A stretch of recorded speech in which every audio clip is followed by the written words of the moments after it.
ಇಲ್ಲ ಹೋಗಿ ಚಿಕ್ಕಮ್ಮ ನಾನು ಬರೋದಿಲ್ಲ, ನಾನು ಕನ್ನಡದಲ್ಲೇ ಮಾತಾಡ್ತೀನಿ, ಹಿಂದಿ ಬರೋದಿಲ್ಲ ಗೊತ್ತಿಲ್ಲ ಅಂತಂದಿದ್ದಾರೆ ಅಕ್ಕವ್ರೆ ಅಣ್ಣವ್ರೆ. ಆಮೇಲೆ ಸರಿ ಅಂದ್ಬಿಟ್ಟು ನಾನು ಬರೋದಿಲ್ಲ ಅಂತ ಹೇಳಿದೆ. ಇಲ್ಲಮ್ಮ ಒಂದ್ಸರಿ ಬಂದು ನೋಡು ಅಂತ. ಇಲ್ಲ ನಾನು ಬರೋದಿಲ್ಲ ಚಿಕ್ಕಮ್ಮ ಅಂತ ಹೇಳಿದೆ. ಆಮೇಲೆ ಮೊನ್ನೆ ಮೌಂಟ್ ಅಬ್ ಕರ್ಕೊಂಡು ಹೋಗೋದಕ್ಕೆ ನಮ್ಮ ಚಿಕ್ಕಮ್ಮ ಅವ್ರು ನನ್ನ ತುಂಬ ಪ್ರೆಸರ್ ಮಾಡಿದ್ರು. ಆಮೇಲೆ ನಾನು ಆಗೋದಿಲ್ಲ ಬರೋದಿಲ್ಲ ಅಂತ ಹೇಳಿದೆ. ಒಂದೇ ಒಂದ್ಸರಿ ಬಂದು ನೋಡಮ್ಮ, ಆಮೇಲೆ ಗೊತ್ತಾಗುತ್ತೆ ಅದರ ಅನುಭವ ಏನು ಅಂತ ಹೇಳಿದ್ರು. ಆಮೇಲೆ ಮನೇಲಿ ಹೇಳಿದೆ, ಯಜಮಾನ್ರು ಒಪ್ಪಿನಿ ಹೇಳ್ಕೊಟ್ರು ಹೋಗ್ರಿ ಅಂತ. ಆಮೇಲೆ ನಮ್ಮ ಚಿಕ್ಕಮ್ಮನವ್ರ ಜೊತೆಲಿ ಹೋದೆ. ಅಲ್ಲಿ ಹೋದ್ಮೇಲೆ ಅದ್ರ ಅನುಭವ ಏನು ಅಂತ ಆವಾಗ ನನಗೆ ಅರಿವಾಯಿತು. ಅಲ್ಲಿ ತನಕ ನನಗೇನು ಓಂ ಶಾಂತಿ ಬ್ರಹ್ಮಕುಮಾರಿ ಅಂದರೆ ಏನು ಗೊತ್ತಿರಲಿಲ್ಲ, ಅದ್ರ ಬಗ್ಗೆ ಗಮನ ಕೊಟ್ಟಿರಲಿಲ್ಲ ನಾನು. ಆಮೇಲೆ ನಮ್ಮ ಜೀವನದಲ್ಲಿ ಎಲ್ಲ ಕೇಳ್ಕೊಳ್ತೀವಿ ದೇವ್ರ ಹತ್ರ, ಆದರೆ ನೆಮ್ಮದಿ ಕೇಂದ್ರ ಒಂದು ಕೇಳ್ಕೊಳ್ಳೋದು ನಾವು ಮನೆಯಲ್ಲಿ ತಾಯಿ ತಂದೆ ಹೆಂಡತಿ ಮಕ್ಕಳು ಯಾರ ಜೊತೆಲಿ ಸಿಗೋದಿಲ್ಲ. ಅಂಥ ಸನ್ನಿಧಾನಕ್ಕೆ ಹೋದರೆ ಮಾತ್ರ ಅಲ್ಲಿ ನೆಮ್ಮದಿ ಕೇಂದ್ರ ಅಂತ ಒಂದು ಹೆಣ್ಣಾಗಲಿ ಒಂದು ಗಂಡಾಗಲಿ ಅಲ್ಲಿ ಒಂದು ಕಡೆ ಸಿಗುತ್ತೆ ಅಂತ ನನಗೆ ಅನುಭವ ಆಗಿದೆ. ಅಮ್ಮವ್ರೆ ಹಾಕೋರೆ ಖಂಡಿತ ನನಗೆ ಕಣ್ಣಲ್ಲಿ ನೀರು ಬಂದ್ಬಿಡ್ತಾವತ್ತು. ಏನಪ್ಪ ಇಂಥ ಸನ್ನಿಧಾನ ಬಿಟ್ಬಿಟ್ಟು ನಾವು ಎಲ್ಲೆಲ್ಲೋ ಹುಡ್ಕೋಕೆ ಹೋಗಿದ್ದೀವಿ, ಎಲ್ಲೆಲ್ಲೋ ಹೋಗಿದ್ದೀವಿ ಹುಡ್ಕೊಂಡು ದೇವ್ರನ್ನ, ಸಿಗ್ತಾನೆ ಅಂತ ಸಿಗೋದಿಲ್ಲ.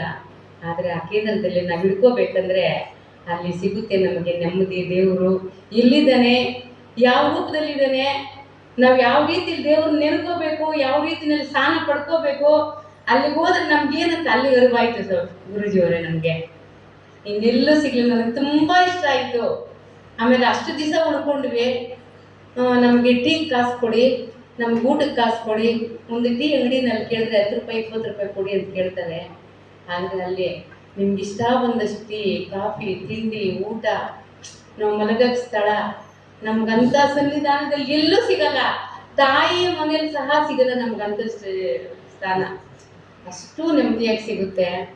ಆದರೆ ಅದ್ರ ಅನುಭವ ಹಂಚ್ಕೊಂಡಿರೋದು ನಮ್ಗೆ ಹೋದಾಗ ಮಾತ್ರ ಗೊತ್ತಾಗುತ್ತೆ.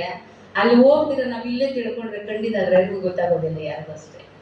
ಅಲ್ಲಿಗೆ ಹೋದಾಗ ಅಮೌಂಟ್ ಬದಲಿ ಆ ಗುರುಗಳು ನಮಗೋಸ್ಕರ ನಮ್ಮ ಮಕ್ಕಳು ಬರ್ತಾರೆ ಅಂತ ನಮ್ಗೆಷ್ಟು ಸೌಕರ್ಯ ಮಾಡಿದ್ದಾರೆ ಅಂತ ಅಲ್ಲಿಗೆ ಹೋದ್ಮೇಲೆ ಅನುಭವ ಗೊತ್ತಾಗುತ್ತೆ. ಅಕ್ಕವ್ರೆ ಅಣ್ಣವ್ರೆ ಒಂದ್ಸರಿ ಅಲ್ಲಿಗೆ ಹೋಗ್ಬಿಟ್ಟು ಬನ್ನಿ ಎಲ್ಲರೂ. ಎಲ್ಲರೂ ಅಷ್ಟೇ, ಎಷ್ಟೇ ಕಷ್ಟ ಆಗಲಿ ಒಂದು ಸರಿ ನಮ್ಮ ಗುರುಗಳನ್ನ ಅರ್ತ್ಕೊಂಡ್ಬಿಟ್ಟು ನಾವು ಆ ಧ್ಯಾನದಲ್ಲಿ ಸೇರಿಕೊಂಡು ಅವ್ರನ್ನ ಪಡ್ಕೋಬೇಕು, ಈ ಜಂಜಾಟದಿಂದ ತಪ್ಪಿಸ್ಕೊಂಡು ಹೋಗಿ ಆ ನೆಮ್ಮದಿ ತಗೋಬೇಕಾದ್ರೆ ನಾವು ಹೋಗ್ಲೇಬೇಕು. ಅಲ್ಲಿಗೆ ಹೋಗಿ ಬಂದಾಗ ಮಾತ್ರ ಅದರ ಗಂಧ ಏನಂತ ನಾವು ಸೂದಿದ್ದೀವಿ. ನೀವು ಸೇವೆ ಅದನ್ನ ಆಮೇಲೆ ಬರಬೇಕಾದ್ರೆ ಮಕ್ಕಳಿಗೆ ಉಪವಾಸ ಹೋಗ್ತಾರೆ ಅಂತ ಬುದ್ಧಿ ಕಟ್ತಾರೆ. ಅವ ಕಣ್ಣಲ್ಲಿ ನೀರು ಬಂದ್ಬಿಡ್ತು ನನಗೆ. ಏನಂತ ಬಂದ್ಬಿಡ್ತು ಅಂದರೆ, ತಾಯಿ ಮಕ್ಕಳಿಗೆ ಹೋಗ್ಬೇಕಾದ್ರೆ ನನ್ನ ಮಕ್ಕಳಿಗೆ ಉಪವಾಸ ಹೋಗ್ತಾರೆ, ದೂರದ ಪ್ರಯಾಣ ಮಾಡ್ಬೇಕಾದ್ರೆ ಬುದ್ಧಿ ಕಟ್ಟಬೇಕು ಅಂತ ತಾಯಿ ಕಟ್ತಾ ಇದ್ದಂತೆ ಆ ಕಾಲದಲ್ಲಿ. ಅದೇ ಥರ ಬಾಬಾ ನಮಗೆಲ್ಲ ಬುದ್ಧಿ ಕೊಟ್ಟು ಕಳಿಸ್ತಾರೆ. ಅವ ಕಣ್ಣಲ್ಲಿ ನೀರು ಬಂದು ತತ್ಕೊಂಡ್ಬಿಟ್ಟೆ ನಾನು ಖಂಡಿತ. ನಿಜವಾಗ್ಲೂ ಅಣ್ಣಾರೆ, ನಾನು ಇಷ್ಟು ದಿವಸ ಅದನ್ನ ನಂಗೆ ಗೊತ್ತಿರಲಿಲ್ಲ ಇದ್ರ ಬಗ್ಗೆ ಏನಂತ. ಇವಾಗ ಇದ್ರ ಅರಿವು ಏನಂತ ಗೊತ್ತಾಯಿತು.